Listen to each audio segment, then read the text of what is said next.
संघर्ष को याद कर भावुक हुए सीएम योगी। सीएम योगी 30 वर्षों से बीआरडी मेडिकल कॉलेज से जुड़े हैं। इसकी दुर्दशा को अपनी आंखों से देखा है। बीआरडी मेडिकल कॉलेज और लंबे अरसे तक उपेक्षा का दंश झेलना पड़ा। इसके अस्तित्व पर भी संकट था। हुक्मरानों का रवैया इसके प्रति बहुत ही खराब था। उन्होंने भावुक होते हुए कहा, अब समय बदल चुका है। बीआरडी मेडिकल कॉलेज चिकित्सा और चिकित्सा शिक्षा के बेहतरीन केंद्र के रूप में उभर रहा है। तेलुगु संगीतकार देविश्री प्रसाद पर धार्मिक भावना भड़काने का केस दर्ज। तेलुगु फिल्मों के प्रसिद्ध संगीतकार देविश्री प्रसाद के खिलाफ तेलुगु फिल्मों की जानी मानी अभिनेत्री कराटे कल्याणी ने हैदराबाद के साइबर क्राइम स्टेशन में शिकायत दर्ज कराई है।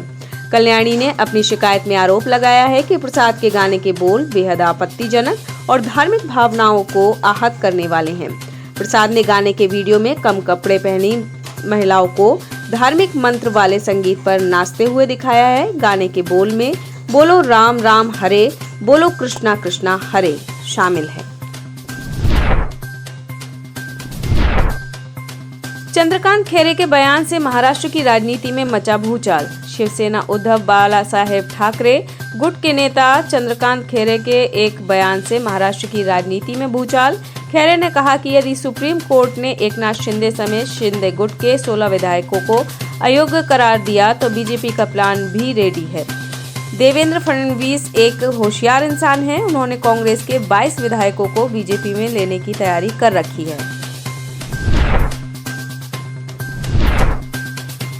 हिमांशु व्यास ने कांग्रेस की प्राथमिक सदस्यता से दिया इस्तीफा। इंडियन ओवरसीज कांग्रेस के सचिव हिमांशु व्यास ने पार्टी से तोड़ा नाता। उन्होंने पार्टी की प्राथमिक सदस्यता और अपने पद दोनों से इस्तीफा दे दिया है। उन्होंने अपना इस्तीफा पत्र कांग्रेस अध्यक्ष खड़गे को सौंपा है। उनके इस फैसले से पार्टी में मची खलबली। वहीं किन कारणों के चलते कांग्रेस नेता ने यह फैसला लिया, अभी तक इसका कुछ भी पता नहीं चल पाया है।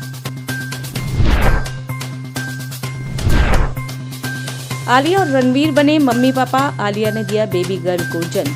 बॉलीवुड कपल रणबीर कपूर और आलिया भट्ट मम्मी पापा बन गए हैं। घर में नन्ना मन्ना मेहमान आने से कपूर और भट्ट दोनों परिवारों में खुशी का माहौल।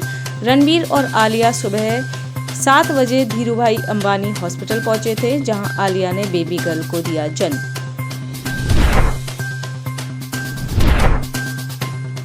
महंत नृत्य गोपाल दास की तबीयत खराब, मेदांता में भर्ती।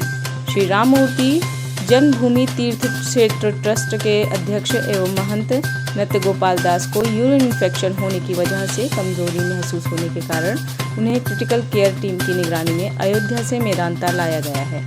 फिलहाल उनकी तबीयत अभी संतोषजनक है। उनका इलाज क्रिटिकल केयर विशेषज्ञ और यूरोलॉजी टीम की निगरानी में चल रहा है।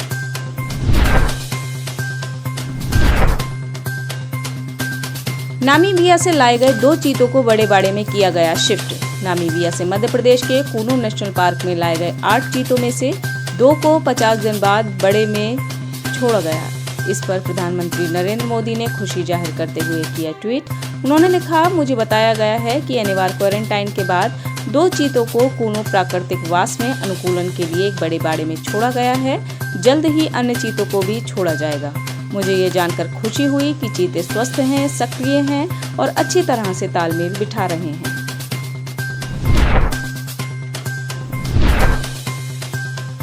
मार्क्सवादी आलोचक डॉक्टर मैनेजर पांडे का निधन। जवाहरलाल नेहरू विश्वविद्यालय में भारतीय भाषा केंद्र के पूर्व अध्यक्ष एवं प्रख्यात मार्क्सवादी आलोचक डॉक्टर मैनेजर पांडे का रविवार सुबह 81 वर्ष की आयु में निधन। पिछले कुछ दिनों से बीमारी के चलते आईसीयू में भर्ती भी थे। पांडे के परिवार में उनकी पत्नी के अलावा उनकी 2 बेटियां भी हैं। उनका अंतिम संस्कार सोमवार शाम 4 बजे लोधी रोड स्थित शवदाह गृह में किया जाएगा। पुतिन की रूलिंग पार्टी के विधायक अभय कुमार सिंह पहुंचे अपने गांव पिनर्थू कला। बिहार के सिवान के पिनर्थू कला गांव के रहने वाले डॉक्टर अभय सिंह डॉक्टरी पढ़ने गए रूस। वो इस वक्त अपने गांव पिनर्थू कला में हैं। अपने गांव और अपने लोगों के बीच आकर वो गौरवान्वित महसूस कर रहे हैं। अभय सिंह इस समय रूसी राष्ट्रपति पुतिन की ruling party United Russia party के विधायक हैं और वो लगातार 2 बार पुतिन की पार्टी से विधायक चुने गए हैं। पिछले 2 दिनों से अभय कुमार सिंह अपने गांव के लोगों से मिलकर पुरानी यादों को ताज़ा कर रहे हैं। उनका कहना है कि वो रूस में विधायक जरूर हैं, लेकिन वो अपने इस गांव को नहीं भूल सकते।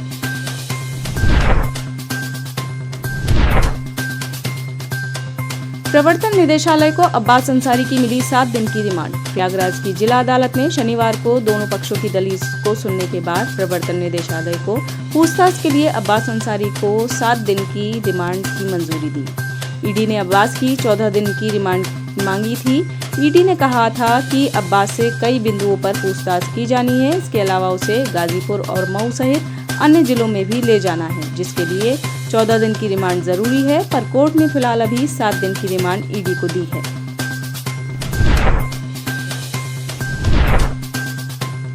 मोकापा उपचुनाव में नीलम सिंह विजयी। बाहुबली अनंत सिंह की पत्नी आरजेडी नेता नीलम सिंह ने मोकापा उपचुनाव में बड़ी जीत दर्ज की है। भाजपा की महिला प्रत्याशी दूसरे नंबर पर रहीं। जीत के बाद नीलम सिंह ने कहा, मेरी जीत पक्की थी, मेरे मुकाबले में कोई और नहीं था। चुनाव महज एक औपचारिकता थी। मोकापा परशुराम की भूमि है, यहाँ के लोग लालच में नहीं आएंगे। विधायक अनंत सिंह ने लोगों की सेवा की है, वे अब परिणाम दे रहे हैं।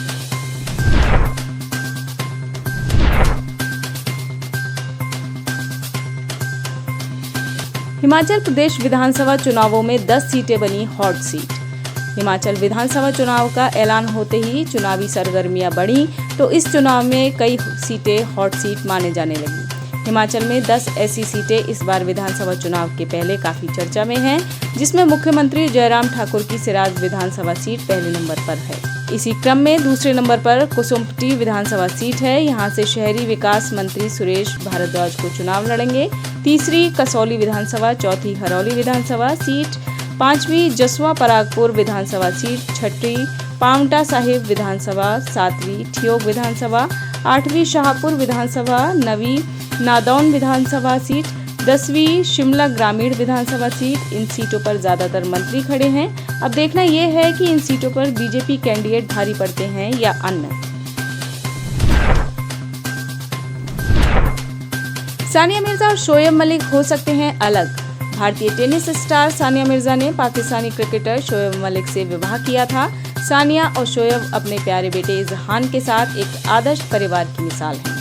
पर इन दिनों सोशल मीडिया पर यह अफवाह है कि उन दोनों के बीच कुछ भी अच्छा नहीं चल रहा है। वे दोनों जल्द ही एक दूसरे से अलग हो सकते हैं।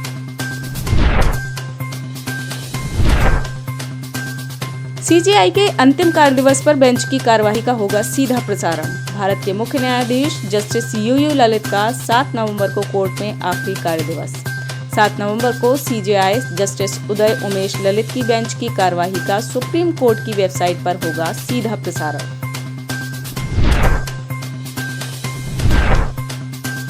लड़ाई से पीछे हटने वाले सैनिकों को पुतिन ने दिया गोली मारने का आदेश। रूस के ड्रोन हमलों के बाद यूक्रेन ने भी रूस पर हमला तेज कर दिया है। यूक्रेनी सैनिकों के कड़े तेवर देख रूसी सैनिक मैदान छोड़कर भागने लगे हैं। इस बीच रूसी राष्ट्रपति व्लादिमीर पुतिन ने युद्ध का मैदान छोड़ने वाले रूसी सैनिकों को गोली मारने का आदेश दिया है।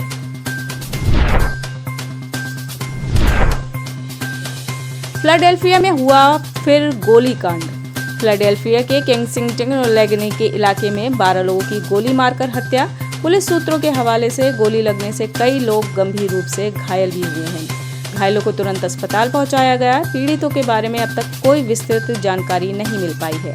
अमेरिकी राष्ट्रपति जो बाइडेन ने इस बंदूक हिंसा पर अपनी पीड़ा व्यक्त की है। इस हमले में भी 5 लोगों की मौत हुई है और 2 लोग घायल हुए हैं। बाइडेन ने अमेरिका में बड़े पैमाने पर हो रही गोलीबारी की निंदा भी की है। यूक्रेन युद्ध जीतने के लिए क्या पुतिन करेंगे परमाणु हमला? यूक्रेन और रूस के बीच चल रहे युद्ध के बीच रूसी राष्ट्रपति व्लादिमीर पुतिन द्वारा पश्चिमी नेताओं को न्यूक्लियर हमले की चेतावनी देना, फ्रांस के राष्ट्रपति इमैनुएल मैक्रों से बातचीत में हिरोशिमा और नागासाकी परमाणु हमले का जिक्र करना, इमैनुएल फ्रैंको से बातचीत में द्वितीय विश्व युद्ध का उदाहरण देना। ऐसे में सवाल उठता है कि क्या पुतिन यूक्रेन में परमाणु हमले का मन बना चुके हैं?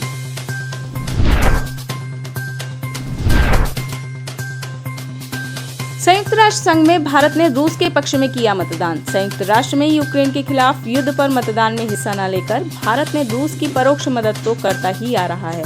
अब संयुक्त राष्ट्र में रूस के प्रस्ताव नाजीवाद के महिमा मंडन से मुकाबला के पक्ष में भारत ने रूस के पक्ष में वोट किया है। रूस के इस प्रस्ताव पर गर्मा गर्म बहस के बीच संयुक्त राष्ट्र महासभा की तीसरी समिति में रूस के प्रस्ताव के पक्ष में 105 वोट पड़े, जबकि 52 देशों ने रूसी प्रस्ताव के खिलाफ मतदान किया और 15 देशों ने प्रस्ताव पर वोटिंग में हिस्सा नहीं लिया। पर संयुक्त राष्ट्र में भारतीय प्रतिनिधि ने बहस में दो टूक शब्दों में कहा कि स्वदेशी लोगों की अवधारणा देश के संदर्भ में लागू नहीं होती है। इसके साथ ही भारतीय प्रतिनिधि ने इसी समझ के आधार पर रूस के प्रस्ताव के पक्ष में मतदान किया। आप इस खबर के बारे में क्या सोचते हैं, हमें कमेंट सेक्शन में बताएं। साथ ही ब्रह्मास्त्र न्यूज को सब्सक्राइब और शेयर भी जरूर करें।